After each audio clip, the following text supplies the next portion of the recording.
In this next segment, I'm going to tell you about our home away from home, which is the Tokyo suburb of Asakusabashi. First, you need to know where that is. So on this map, the blue circle at the bottom is Tokyo Station. So that is the central railroad station for the vast city of Tokyo. To the north of that, you'll see a red oval, and that is Akihabara. That's the home of anime and all of the electronics, Sony and PlayStations and all that sort of things all came from there. And then to the east of that is a green oval, and that's Asakusabashi. So that's where we will be heading to. In Asakusabashi, we stayed in the APA Hotel. And one of the first things you note when you go in is these nice bathrobes, and they look almost like a martial arts uniform. And each one comes with an origami animal sitting on it. And then, of course, when you go out and they come and clean your room in the afternoon, by the time you get back to your room, there are fresh robes laid out and a fresh origami animal. The amenities in the bathroom were absolutely mind-boggling. You have everything you could ever ask for, besides towels and soap and cups. You had shampoo, you had shower caps, you have Band-Aids, you have razors, you have shaving cream. I see some Q-tips. I remember going through this little tray of stuff, and there's everything you could ever want. And of course, when you leave and come back, anything you've used has been replaced, and you're welcome to use as much of it as you want. One of the first things we discovered in Asakusabashi, just a couple doors away from our hotel, was this interesting building. Obviously, I think the name KKK probably means something a little different to them than it would to us. I'm not sure why they chose to put it anglicized rather than just putting it in the Japanese kanji, and no one would ever question it. But very interesting that they chose this name. What's really ironic is at the same street corner, but catty corner from the KKK building, was this bar and restaurant called the Dark Horse.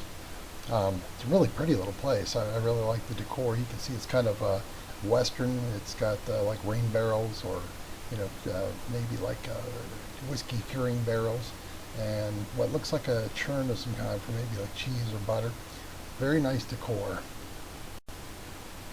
So this is just a street scene in Asakusabashi. So this is like the main drag, and we are facing south. Way out there in the distance, I can actually see a bridge, which is the railroad that we'll eventually need to get on to go over to Akihabara, the same one we came in on. We got up very early in the morning, as you can see by the light, and the streets were almost vacant that early in the morning.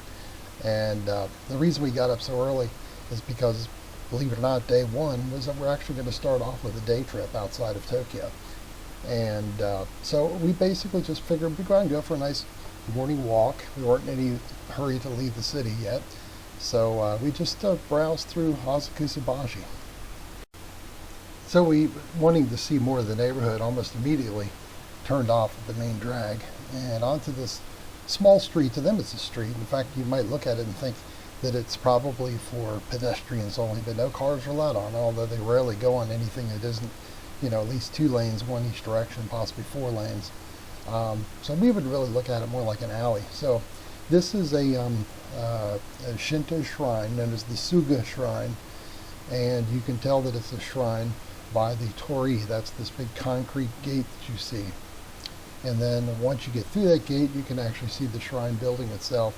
And you can always tell a shrine because of the big rope that's knotted above the doors, and also you can see this twisted white folded paper, and those are always indications that you're looking at a Shinto shrine.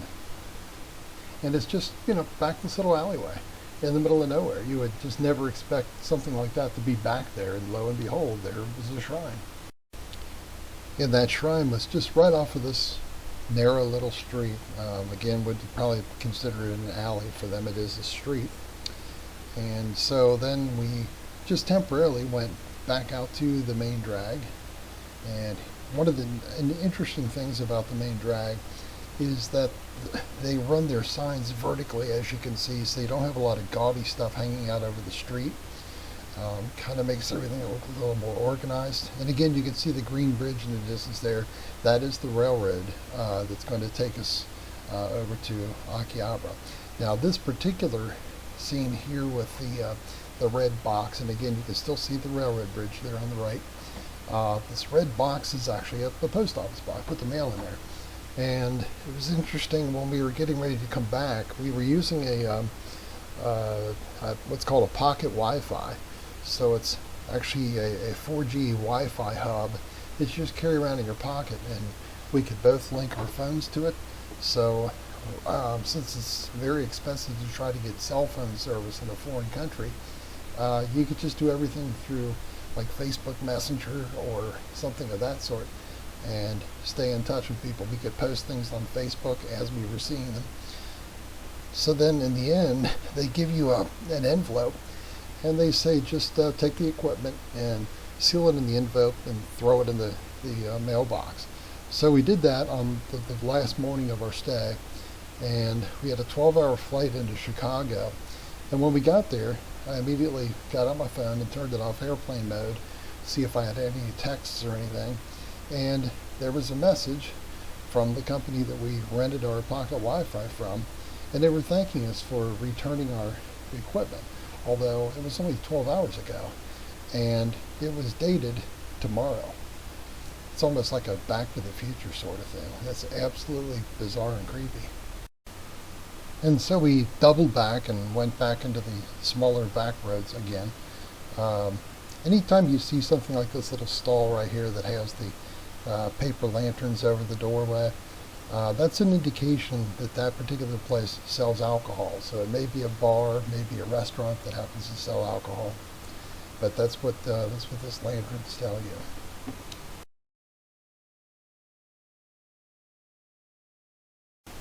So just a matter of blocks from the Suga Shrine, the Shinto shrine. Once again, down another one of these little alleyways we see here in the distance. This is the Ichigaoka Hachiman Shrine, and so it's built to the god Hachiman, who is the Shinto god of war. And again, just right down a little alleyway. I mean, in a place that's very unexpected. So that is the torii that you can see in the foreground there. And getting a little bit closer, you can see that the actual shrine building is inside the complex and on the right-hand side. And I love the architecture. The architecture, especially that roof. That's a very old style of architecture with kind of like the copper. I'm not even sure what they call that centerpiece on the roof. And then of course you can see banners, and they should have some rope over the door there. It's kind of hard to see in this particular picture.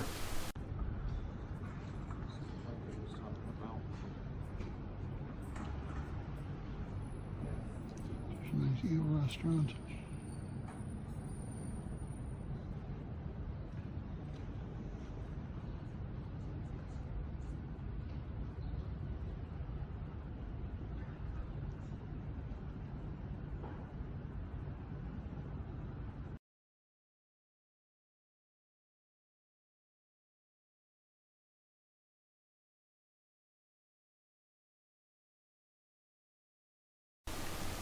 So this is one of the drink machines that I was talking about. This is Asahi. They make a variety of different kinds of drinks, including beer, but not in one of these machines.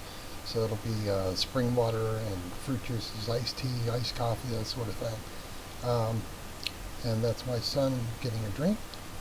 This is not one of those that will take the Suica cards. You have to use coins. The Suica card only works at the ones that are at train stations. But these little machines are all over Japan. Down alleyways, you can go there in the middle of the night and see these machines, and they're never vandalized. They're always intact.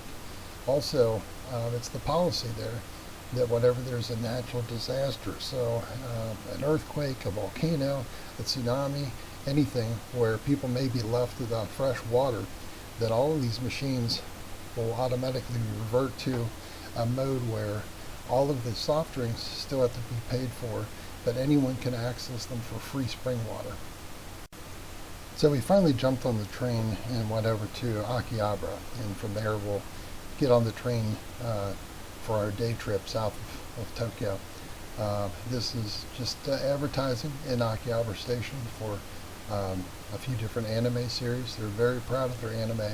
You see advertisement like this for anime everywhere in Akihabara, as well as a lot of electronics.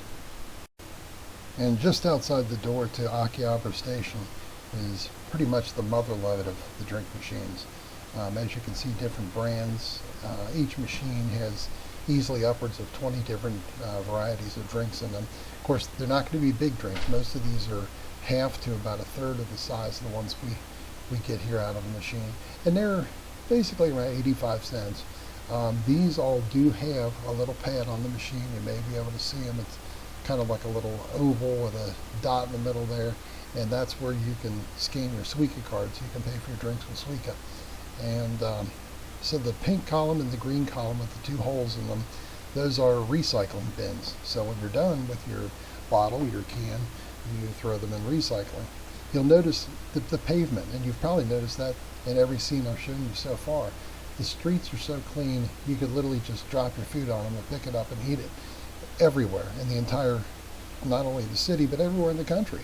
And a vendor, when they've got nothing to do, there's no customers inside, they take their broom and they go outside and they sweep the street and sidewalk in front of their business to keep everything clean. People just don't throw down garbage unless they're tourists, and they don't even have public trash cans. So when someone sees a piece of trash, they will literally pick it up and put it in their bag or in their pocket and take it to home with them, take it to work with them, to where they've got access to a trash receptacle, and they'll throw it away. Finally, the long anticipated moment, some real authentic Japanese food. So for about $5.50 you get this enormous bowl, and it is enormous. It's enough to easily feed two. And this is authentic Japanese ramen. You can see by the broth, it's not the stuff you buy in a little packet for 25 cents. They actually take 3 days just to make that broth. And in there you can see, of course, the ramen noodles. You can see some green onions. You can see some seaweed. And, of course, the meat in there are slices of pork belly. And then, of course, we're drinking unsweetened iced tea with it. And this is all being done with chopsticks and a little scoop, a little ladle. And you may or may not find silverware. More often than not, you won't. So you really need to learn how to use these utensils before you go. The nice thing about eating anywhere there is that to get waited on, you go in and there's usually a doorbell or something, and when you're ready to be waited on, you ring that, so they don't come out and bug you until you're ready. Or if you have any questions, you can ring that and they'll come out.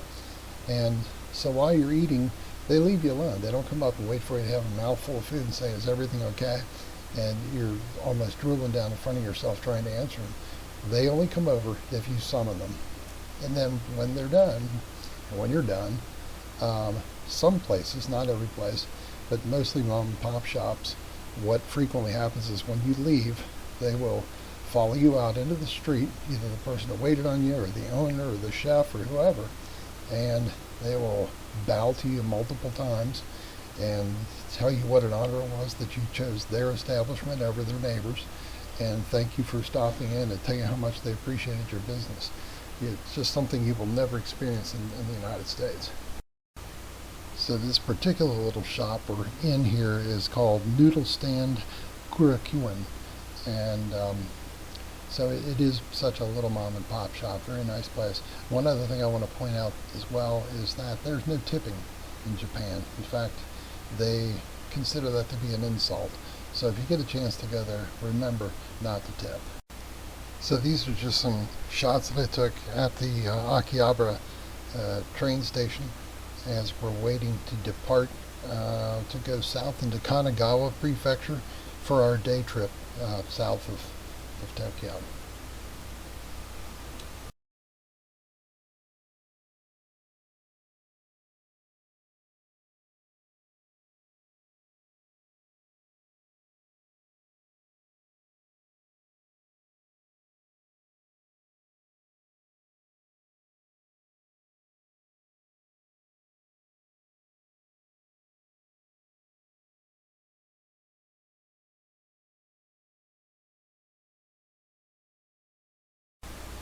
So for our day trip, we're going down into the Kanagawa Prefecture.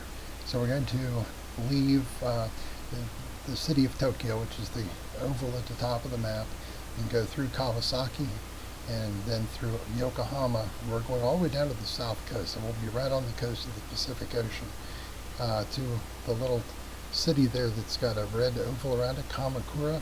A lot of interesting historic things we wanted to see there, and some anime references and some references from my novel Sujimura Etsuko and the Copper Horses. There were actually scenes that took place in Kamakura.